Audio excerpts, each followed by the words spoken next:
Welcome to Studio Lighting Techniques in Maxwell Render. My name is James Coleman and I'm the Maxwell Render Mentor at the University of Brighton Centre for Design Technology. Welcome back to part 10. In this video I've brought all the techniques that I've demonstrated together in a single scene. This is my close-up view at the moment, and as you can see I've changed the lighting quite a bit from the last time we left it. So what I'm going to do is go up here to where it says close-up in the viewport, and then click and then choose perspective, and this goes to a perspective view of our scene. And you can see in the objects manager that I've only got the infinity curve, the top light and the diffuse knot visible. Everything else is hidden, and you'll see why in a moment. You can see that I've scaled and rotated the top emitter so that it's now angled towards the infinity curve. This is casting a light on the infinity curve, and it's helping to make the top of the infinity curve this white colour instead of just grey. Effectively what it's doing is blowing out our background to give us a white background. Now I'm going to turn my fire engine on, and what I'm going to do is activate the different emitters and reflectors that I've used in this scene so that you can see exactly how I've set the scene up. My first change was to the left emitter, so I'm going to activate that now. And you can see I've moved it up here, I've rotated it so it's pointing towards the scene, and I've also scaled it so it's now wider than it was before. And this is the effect that it gives us. It's no longer just off to the side, it's also higher and further out towards the camera. So it's illuminating more of our test object. If I rotate the view in the viewport, you can have a better idea of where the emitter is now. The next object that I changed was my right reflector. I'll activate that now. And so this right reflector has this right reflector material applied. As you can see, it's not pure white, so it's reflecting some warm light back into my scene.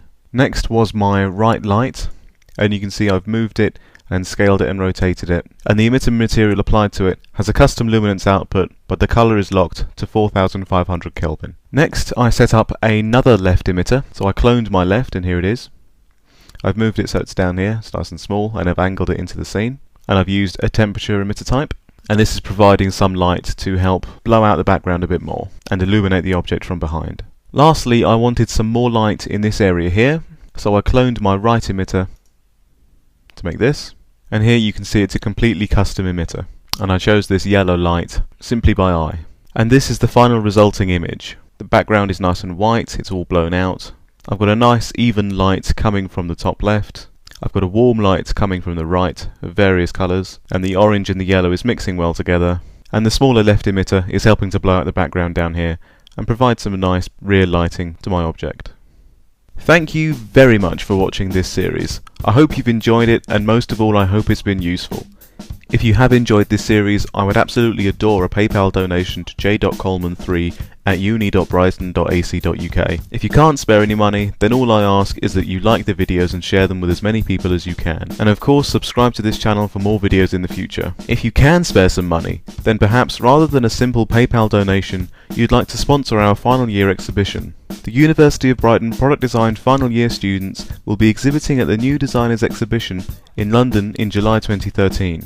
We have one of the biggest stands in the centre of the exhibition space, and 30,000 professionals will be there looking for the best design that they can find. To appear as a sponsor on our stand and in our catalogue, we currently have sponsorship packages available ranging from £500 to £5,000. In the meantime, there are 6 bonus videos waiting for you on cadjunkie.com, where I introduce some more advanced features which are specific to Maxwell Render, and I use a little bit of Photoshop to help me get more realistic renders. When you subscribe to CAD Junkie, you also get access to their massive collection of CAD tutorials, covering SolidWorks, Rhino and Modo. And of course don't forget that the University of Brighton Centre for Design Technology also provides personal hands-on product design training and support.